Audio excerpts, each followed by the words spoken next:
I'm thrilled to invite you to our lightning talk speakers. If you haven't heard what a lightning talk is, let me tell you they're brilliant. Each speaker has prepared 20 visual slides that will be shown for 21 seconds each on an automatic timer. Neither the speaker nor I can stop the slides once they start. So we're going to bring on the lightning talk speakers one at a time. To start us off is going to be Caroline Schreiber from The Place. She's the Director of Communications at The Place. Now, just to say that it was going to be Emma Bellaby who was going to do this presentation, but sadly she couldn't make it. So Caroline has stepped in without very much preparation, with very short notice. So Caroline, once this slide changes to the next one, your 7 minutes will begin. And good luck with keeping up with the images.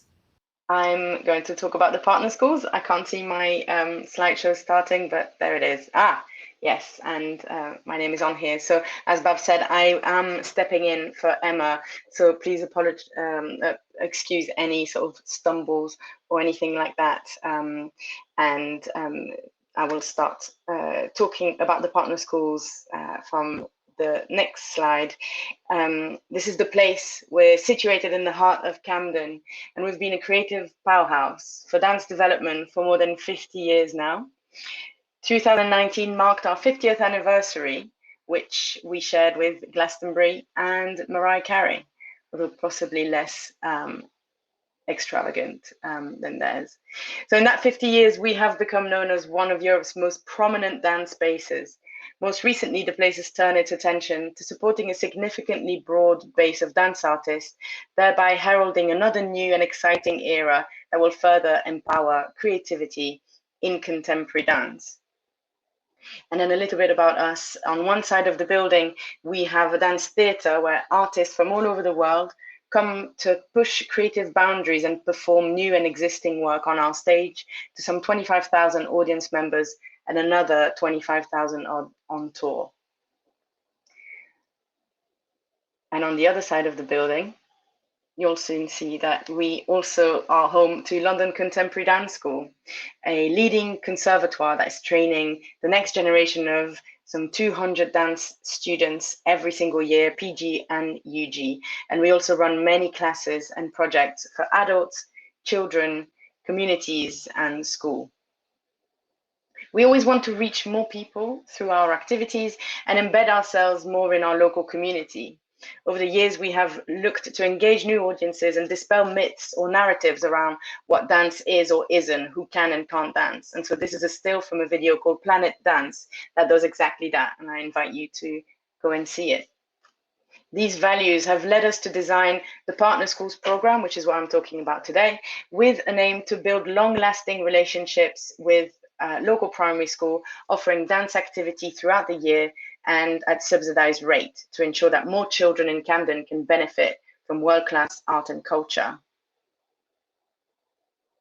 In the past 5 years, the program has grown from 3 partner schools to 14, serving a third of all Camden primary schools, providing a platform for over 700 children, plus their wider school communities, to take part in a range of activities to see, make, and learn about dance. Our partner schools reflect the diversity of Camden, reaching children from ethnically diverse backgrounds, children with special educational needs, and children on free school meals. The majority of the children we work with are engaging with dance for the very first time. And rather than parachuting into schools for a few exciting weeks, our aim with this program is to really embed dance within the school curriculum for the long term. We would be ecstatic to reach a point where a school no longer needs us because dance has seeped into the culture of the school and is completely self-sustaining. This approach requires a slow and consistent pace. We know impact lies in being a reliable part of school life over a number of years. Our dialogues with school mean that we can develop program each year, keeping it relevant, engaging, and especially accessible for schools. We've seen huge benefit through these deep relationships. Our school provide as much to us as an organization as we give them. It's a two-way street. We learn more about our own local community values, how to train our artists, how to program for families, how to reach new audiences, and we are incredibly grateful for these relationships. And the schools learn how dance can support their children with their general learnings. Over years of collaborating with teachers, we have developed cross-curricular approach to dance. We connect dance to their classroom work, so children are taking part in active and creative learning. This has helped teachers to understand dance in new ways and seeing its value as a subject. All different departments at the place get involved with the partner schools program, bringing in different elements, showing children behind the scenes and how dance gets made, as well as the final product on stage. And again, it's reciprocal. Both our schools and the place benefit from this really rich exchange, and we learn and grow together. The next slide is a quote from one of our children, which really shows beautifully how the program has challenged their assumption of who can dance and what dance can look like. And this is exactly why we do what we do. I'll leave the next 5 seconds for you to read it.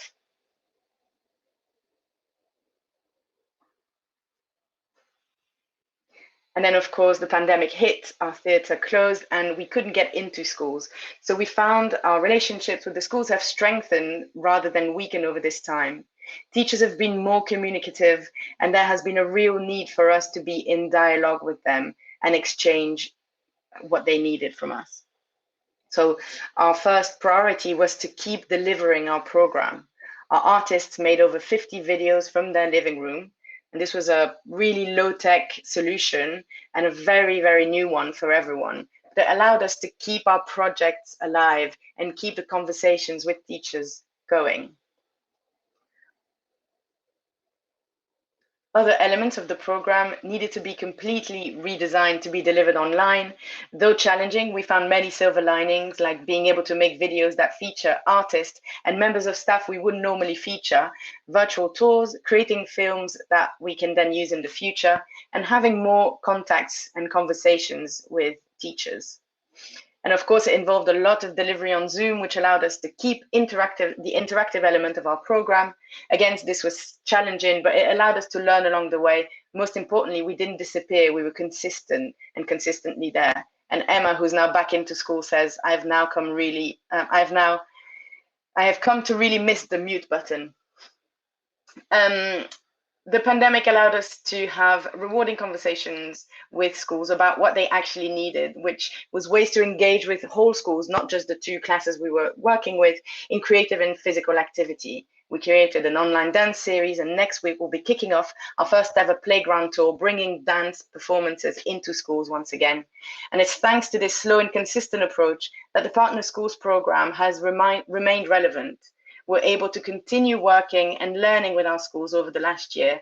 We're coming into the next academic year stronger and ready for another 50 years of working with our communities meaningfully and with impact. Thank you very much.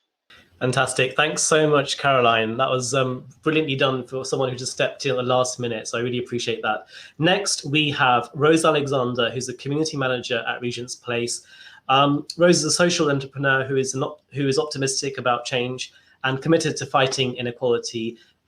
She's the community manager at Regent's Place who connects people, coordinates projects, and produces events to bring together the businesses at Regent's Place and the local community. She believes that collaboration is essential for building a better world. Over the last 3 years in this role has cultivated authentic partnerships which have had positive outcomes for Camden residents. Thanks so much, Rose, for joining us today for your lightning talk. And as soon as the slide changes, you can go.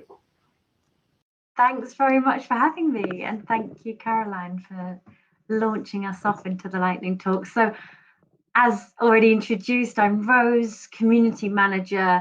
I'm connecting the incredible organisations at Regent's Place with the local area, so that we can actually positively impact our local community that we are all part of. So Regent's Place campus is one of British Land's London assets. And British Land, for those who don't know, is a leading UK property company, and we create and manage places people prefer. So as said at the beginning, personally, I'm committed to fighting inequality, and that in this role is through partnerships, through working with local organisations, businesses, and collaborating for positive social change, something we can all do and something I'm going to explain sort of over this talk today. So at Regent's Place, we take a place-based approach to social impact, which means building on long-term community partnerships. And simply put, that means that at Regent's Place, our priority are our local neighbours, so those who live in Regent's Park Ward and Somerstown in particular. So how do we engage?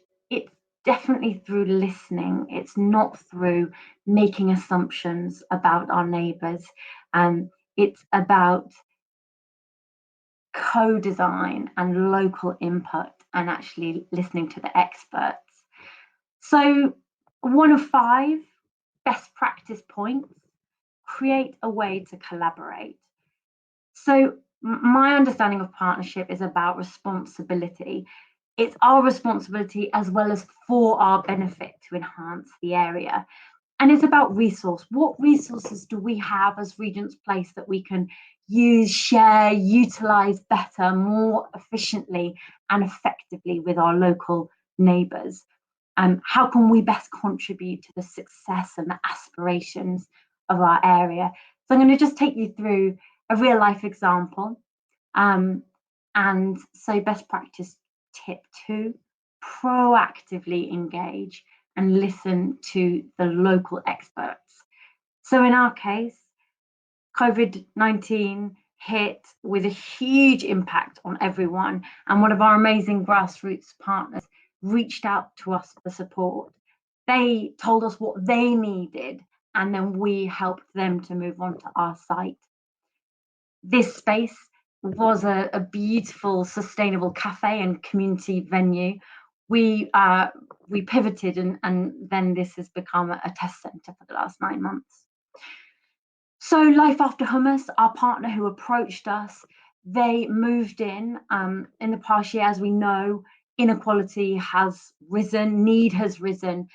They pivoted their services to provide essential services, so 12,000 food deliveries and meals for the local community, and they diverted over 29 tons of food waste to local households whilst on our site. So best practice point 3, long term. Think long term, change takes time. True partnerships really grow over the years. So in this case, we've been working with Life After Hummus. They received our community fund. They've been a partner already for 3 years. And we looked at what we had in common, local beneficiaries and common goals to actually support our nearest neighbours. So best practice 4, provide or request access to skills or resources. Find a way to best use the wide range of skills and knowledge which groups have.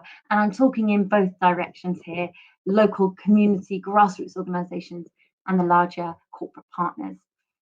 So this leads to what we constantly need, which is talent. Life After Hummus beneficiaries needed and wanted employment, so we worked with our customers to provide training for new roles on our site. And this is about real change, so that 1 month you can go from being a beneficiary of a food bank in an extremely vulnerable position to proudly working in that same building.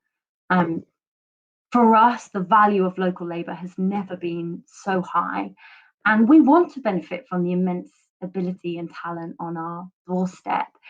We don't want to lose that talent, and so we too have pivoted our employment services so that we can have done them virtually recently.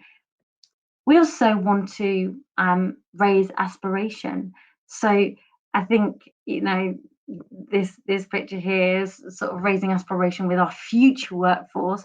And best practice point 5, contribute to the local talent pipeline. So working with local employment partners, Camden Skills and Employment Network, for example, and then working on virtual work experience programs, internships, apprenticeships.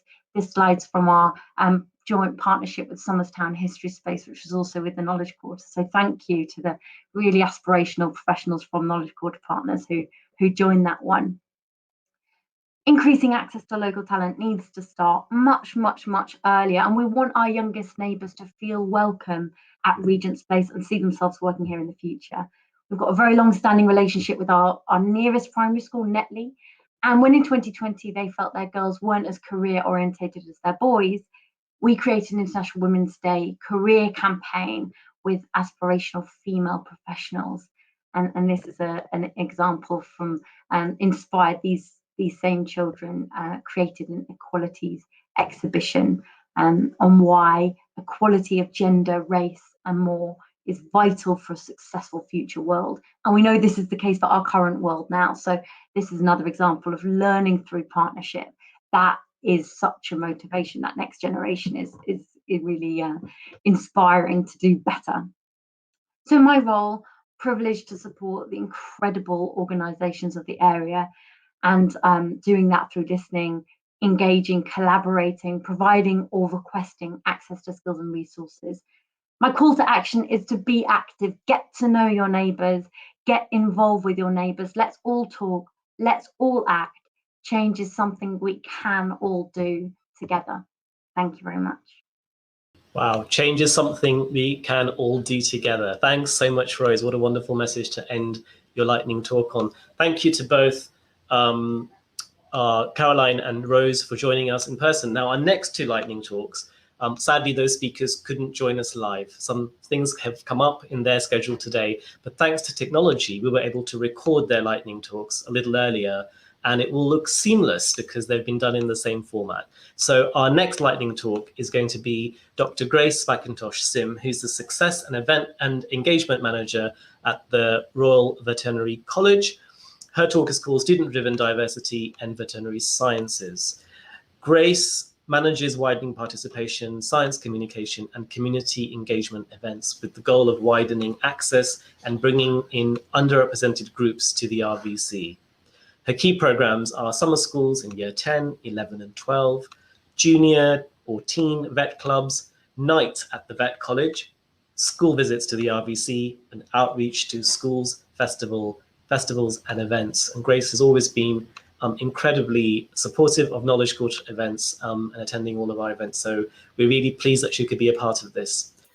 Hi everyone, my name is Grace from the Royal Veterinary College, and just wanted to introduce you to the Royal Veterinary College based in Camden and also Potters Bar, so the #1 vet school. And today I'm going to be speaking to you about student-driven diversity in veterinary sciences. So I'll introduce you to a little bit more context all about that. And you can see someone here doing equine outreach at our campuses. So what we're going to be talking about is increasing diversity in veterinary sciences. I'm going to be telling you about Animal Aspirations, an amazing student-driven initiative. And we'll also talk about a new partnership that we're doing with the Tottenham London Academy of Excellence. And I'd really like to encourage you to get in touch with us, because we'd really like to do partnerships like that within the borough. So the RVC are the #1 vet school. We're obviously delighted to hear that in the World University Rankings. And in fact, we've got campuses in Camden and also out in Potters Bar.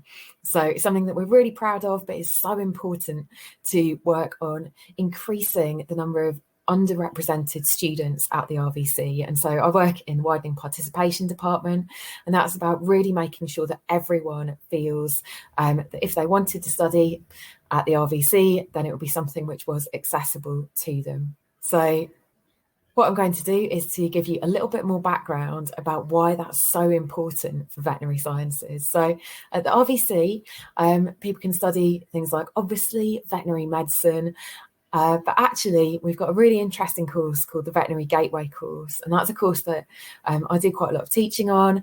And basically it's for students who meet certain eligibility criteria, including, for example, if they're care leavers, including if they come from an area where not many people attend university, using the Office for Students Polar data, and also looking at things like low household income.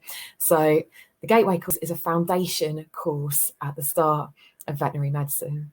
The other things that you can study, so for example, veterinary nursing, and we've got a foundation veterinary nursing course, and also a BSc in vet nursing. One of the things that people don't always associate with the RVC is the amazing reputation for biosciences. And so not only can students study biosciences, we've got the London Bioscience Centre for Innovation just right next to RVC. That's somewhere where there are loads of companies being incubated. So basically, they've been involved so much in terms of the race for the vaccine in COVID, and it's somewhere where our students can do placements. So in terms of diversity in veterinary sciences, then actually there is an issue. And so here are some of the stats, and this is what the widening participation department at RVC is really trying hard to address.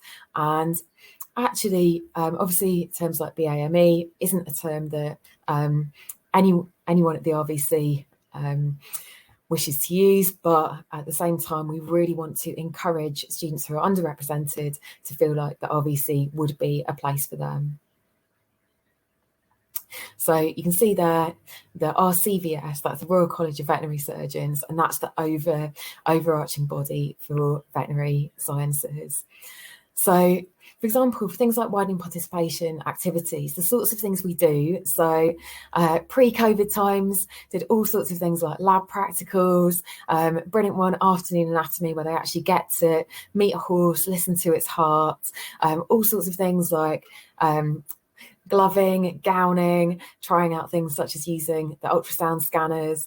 And lately we've been doing things like partnering with the Royal Society of Chemistry to deliver a programme called Chemistry Champions. We had over 730 students sign up to that earlier this year, a 6-week programme. And in fact, in October, we've got Biology Champions, a similar programme. But what I really want to tell you about is we have an incredible student-driven body called Animal Aspirations. And basically, students who've got together to say, actually, we really want to address the issue of diversity in veterinary medicine. And so, for example, they grouped together amazing student Lavinia Economy, who has just graduated. We're so delighted for her. What she did, her motivation to bring together students who are really passionate about increasing diversity in veterinary medicine. And they've developed some incredible workshops. So case studies that they've seen, they've developed them into activities for young people. And you can see them doing some of the activities here. And the idea is, so importantly, to promote diverse role models and also to build those connections to really encourage young students to get involved in finding out more about being vets. And for example, even if traditionally they might be encouraged into different careers, it's really important for all students to feel that it's important. If they want to be a vet, they would know which steps to take. So in the near future, we've actually got a biosciences summer school, which Animal Aspirations are helping with. And basically, this is an on-site summer school, which is taking place next week in Tottenham. And you can see the list of scientists who we've got involved. And actually, it's a hybrid model of outreach. So basically, some people are coming in on site when they've had double vaccinations. Some people actually are just presenting online, and we're doing practicals as well. So the thing that we would really like to do is to hear more about examples of student-led initiatives that you know about, because we think it is so important, and the role of the RVC in terms of making introductions between RVC students and prospective students who'd be interested in studying.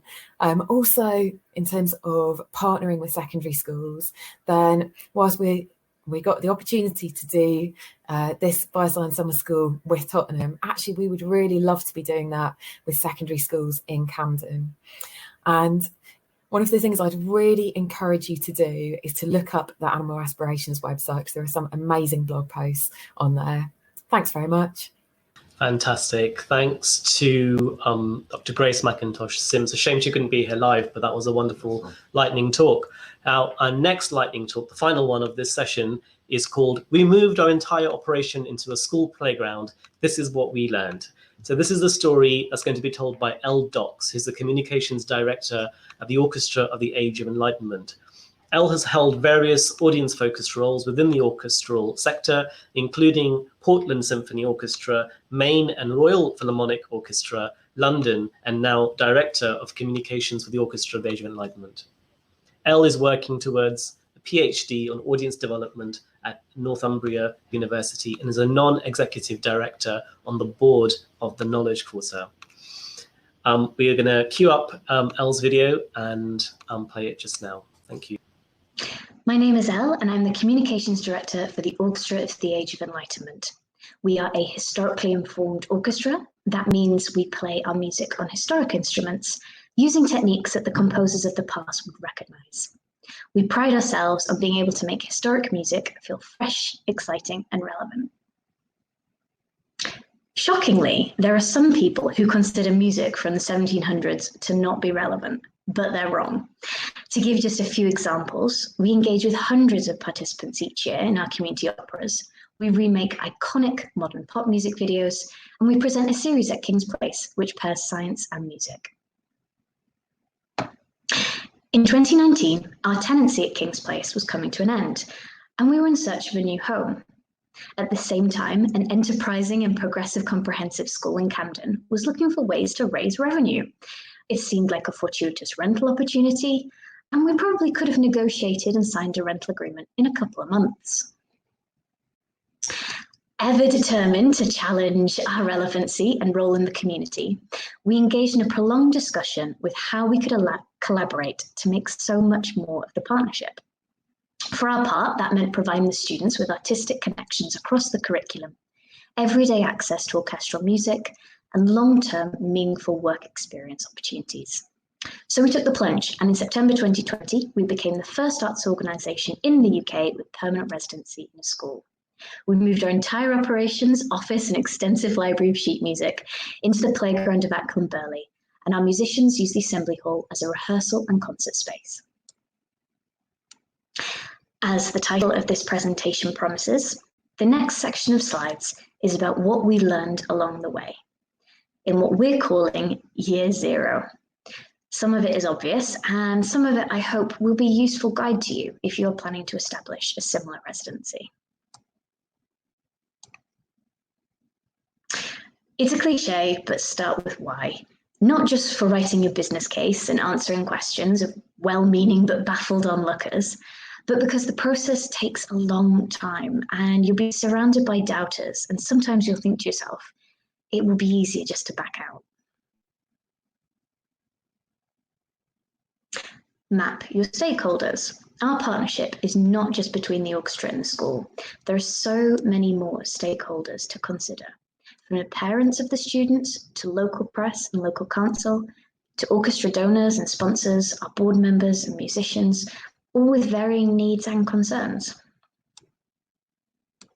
Once you know who your stakeholders are, encourage them to feed into your plans. Change is scary, and you need to build in time to listen to and validate everyone's fears, and give consideration to their advice. Create a public talking points document.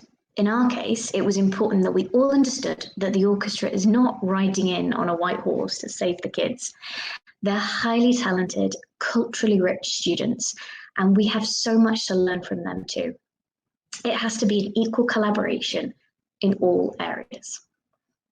But even though you should share talking points, that does not mean you give the same quotes verbatim and lose your brand voice. When we get press coverage, we encourage journalists to interview both our CEO and the head teacher of the school to maintain our respective identities.